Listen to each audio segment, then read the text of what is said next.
हरे कृष्णा। हरे कृष्ण मित्रा जी, कुछ चर्चा करने के लिए जा रहे हैं। हमारे वाणी को कैसे हम आकर्षित बना सकते हैं और वाणी कैसा मधुर हो सकता है और हम लोगों को बात दुनिया कैसे सुन सकता है। सभी लोग चाहते हैं हमें ऐसा ही बात बोले जिससे सभी के आकर्षित हो जाए। इसके लिए क्या करना हमको होगा, जैसे हम वाणी को सभी लोग को सुन सकते हैं। एक टॉपिक है, कारण ये वाणी ये जिह्वाग्रे वसति लक्ष्मी, जिह्वाग्रे मित्र बांधव।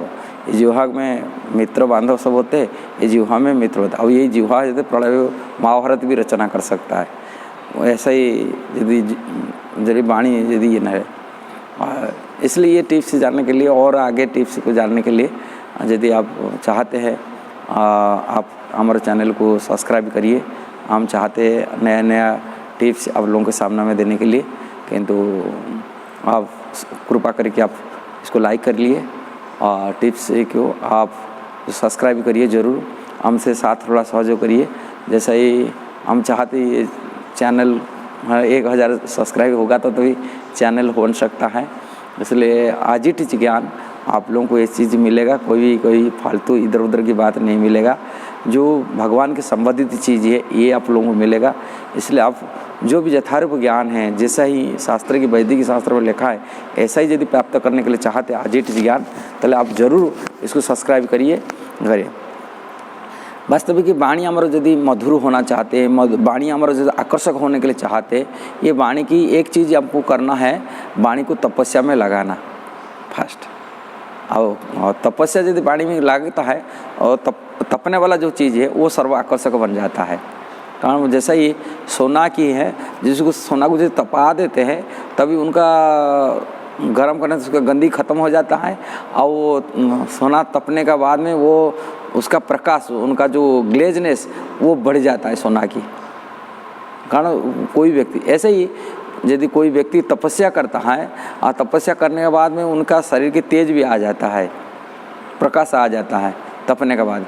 ऐसा ही व्यक्ति कोई भी शुद्धता होता है, पवित्र होता है। वाणी की पवित्रता कैसा हो सकता है और वो बात भगवान स्वयं भगवत गीता में बताते। मतलब वाणी को तपस्या में लगाओ तभी वाणी मधुर हो सकता है और आकर्षित हो सकता है। सारी दुनिया उसको भी झुक जाएगा सुनने के लिए। आप कहते यदि जहाँ पर तपस्या नहीं है वो वाणी को ज़्यादा दिन तक लोग को नहीं सुनेंगे, लोगों को इतना आकर्षक नहीं होगा। लेकिन तपस्या करने वाला वाणी को सारी दुनिया उसको सुनेगा। और लोग चाहते हैं हम लोगों को वाणी ऐसे पॉपुलैरिटी कैसा बने, लोग चाहते हैं। क्योंकि पॉपुलैरिटी बनने के लिए इसकी योग्यता क्या होना ये जरूर होना सुनने से, जो भगवान स्वयं भगवत गीता में भगवान थे बताते, भगवान गीता में बताते वाणी की तपस्या और वाणी को मधुर बनाने के लिए, वाणी के ये करने के लिए भगवान बताते। फास्ट बताए अनुद्वेगम करम वाक्यम प्रिय सत्यम प्रिय हितम चजत स्वाध्याय अभ्यासनम चैव बाँव में तपोच्यते।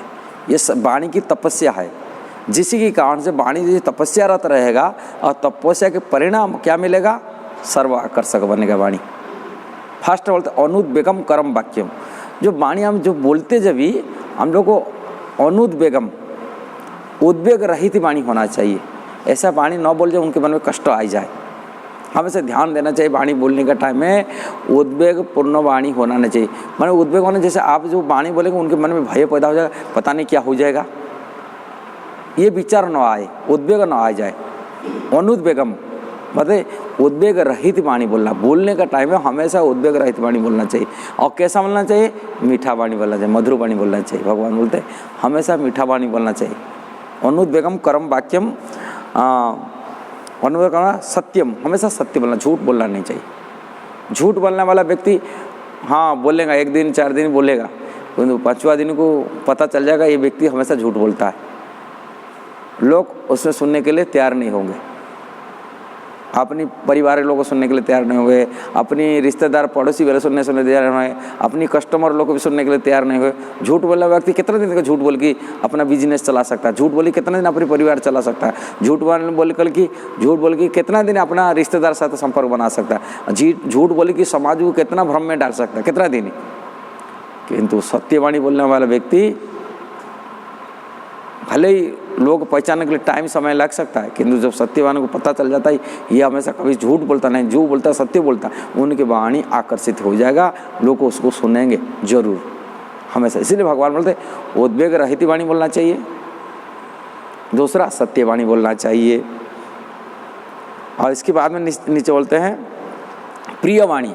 प्रिय वाणी मधुर वाणी बोलना चाहिए, प्रिय कर, जैसे मीठा हो वाणी में, हमेशा वाणी मधुर वाणी, जो मीठा होते तो दुनिया आकर्षित हो जाता है। और हितम, ऐसा वाणी बोले मेंढक जैसा टर टर नहीं होना चाहिए, कोई फालतू बात नहीं होना चाहिए, हितैषी वाणी होना चाहिए। जो वाणी हमें दूसरा को देते दूसरा का कल्याण हो, दूसरा का मंगल हो, हितैषी होना चाहिए वाणी, तभी वाणी आकर्षित होगा। कारण जो वाणी बोल रहा है, जो वाणी में पवार है, जो दूसरा कल्याण कर सकता है, वो वाणी को सुनने के लिए सब तैयार हो जाएंगे। इसलिए भगवान बोलते हितैषी वाणी बोलना चाहिए। अच्छा जाता हाँ, हितैषी वास्तविक तो कृष्ण भक्ति में होता है। कृष्ण की कथा यदि कहेगा वास्तविक उसका वाणी मधुर बनेगा और हितैषी वाणी हो, हितकारी वाणी होगा। फालतू बात लोगों को सुन के टाइम पास करते, क्योंकि वो टाइम पास करने के लिए मनुष्य जीवन नहीं है। ये मनुष्य जीवन जो मिला, दुर्लभ शरीर मिला, इसको सदुपयोग करना कृष्ण भक्ति करने के लिए, यही जीवन की सफलता। ये कृष्ण भक्ति नहीं करना इसके लिए दुर्भाग्य है सबसे बड़ा। यही बात है, भगवद गीता पढ़ेंगे समझ में आएगा। कृष्ण की व्यतिरेक कोई भी वाणी हो, कृष्ण की कथा की व्यतिरेक कोई भी वाणी हो, समाज में कितना कल्याणकारी कार्य, समाज की राजनीतिक वाणी कई हो, ये केवल हमारा प्रभुपाद जी गुरु जी जो बोलते मेंढक जैसा कि वाणी खाली टराटर टाइम पास करता है, प्रज्वल्प,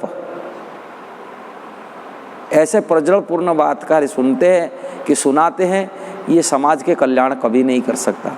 समाज के असली कल्याण होगा कृष्ण कथा।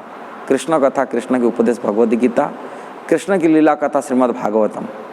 ऐसे ही भक्त भगवत कथा यदि सुनता है, जीव का असली उद्देश्य पूर्ति होता है, जीवन के आकर्षक बनता है और दुनिया उनकी सुनता है। हम नेता के भाषण सुनते हैं, हाँ कल्याणकारी बात नेता बोल रहा है, हमारे देश की प्रधानमंत्री बोल रहा है, कि देश का मुख्यमंत्री बोल रहा है, कि हमारे देश का लीडर बोल रहा है, हम सुनते, किंतु वो कथा कितने दिन के लिए सुना जाएगा? थोड़े दिन के लिए, जब तक है नेता उतर तो है, इसके बाद नहीं। किंतु कृष्ण कथा कहने वाला व्यक्ति वो वाणी को अमरत्व प्राप्ति कराता है। जब तक उनकी सूर्य चंद्र है उसकी वाणी आज तक वो प्रकाश डालता रहता है। वाणी की बोली के गए थे सुखदेव गोस्वामी, आज तो भागवतम कथा आज लोग सुन रहे हैं और सुनते रहेंगे। वो वाणी बोले थे, नारद जी बोले थे, शिक्षा दिए थे, नारद जी की वाणी आज तक उपदेश सुन रहे हैं। भगवान चैतन्य में उपदेश दिए थे, उन्हीं कथा आज तक लोग सुन रहे हैं। रूप गोस्वामी, सनातन गोस्वामी उनकी वाणी को उपदेश दिए थे, उसी वाणी को आज तक लोग सुन रहे हैं। श्रील प्रभुपाद उनकी वाणी आज ही ऑडियो वीडियो तो हो चुके हैं, वीडियो को आज लाखों लोग सुनते रहते हैं। प्रभुपाद नहीं रहे बप्पू के माध्यम से, किंतु वाणी के माध्यम से सर्वत्र प्रकट्य हुए, उनकी वाणी के आज लोग को सुन रहा है। इसलिए लोगों की वास्तविक जो कल्याण होगा वो कृष्ण कथा से हो सकता है और कृष्ण की वाणी सुनते रहेंगे। मीराबाई कब से जगाई है, उनकी वाणी रचना गया है, उनकी वाणी आज ही लोग उनकी मीराबाई की गान सूरदास, रस कहान, अनेक भारत में महात्मा हुए, भजन गाए हैं, उनके गीत को आज तक सुनते हैं, भजन गाते। बहुत अनेक भजन गाए हैं, जो भजनकार भक्त बने, वैष्णव बने, उनकी वाणी को आज तक लोग इतिहास पुष्टा में जीवित रहे। वास्तव ये वाणी की सार्थक बनता है, आकर्षित बनता है। दूसरा भगवान बोलते हैं वाणी की तपस्या में स्वाध्याय अभ्यासनम चैव बाम में तपोचते। स्वाध्याय नियम रूप में वैदिक साहित्य को अध्ययन करना चाहिए। ऐसे वाणी यदि हम अध्ययन शास्त्र अध्ययन नहीं करेंगे, पुणी मेंटल स्पेकुलेशन, मानसिक कल्पना और लोगों को बताते रहेंगे। मेंटल स्पेकुलेशन, मानसिक कल्पना, अपना शब्द जाल बना करके अपनी मधुरता बना कर, वो कितना दिन रहेगा? वो कुछ नहीं, वाणी हमेशा आकर्षित नहीं रहेगा। इसलिए वैदिक साहित्य को जो जानकारी है पढ़ना चाहिए, सो अध्ययन करना चाहिए। जो शास्त्र को अध्ययन करेंगे, शास्त्र पढ़ेंगे तब तो बोलेंगे। इसलिए वैदिक साहित्य को नियमित रूप में पढ़ना चाहिए। भगवान के द्वारा गुणगान, कि भगवान की महिमा को गुणगान जहाँ पर भक्तों का लोग करे, कि भगवान के जो उपदेश जैसे भगवद गीता है, श्रीमद् भागवत में है, अनेक महाभारत है, रामायण है, ऐसे वैदिक ग्रंथों हम जो पढ़ते हैं कि भगवान की लीला कथा पढ़ते हैं, भगवान के भक्तों की कथा पढ़ते हैं, और जब उनको सुनाते लोग सुनते रहेंगे, वो वाणी आकर्षित होगा। ये वाणी आकर्षण करने का ये मूल बिंदु है, मूल केंद्र है, ये बहुत जरूर है। ये शरीर की तपस्या है, वास्तविक शरीर की माने शरीर वाणी की तपस्या है।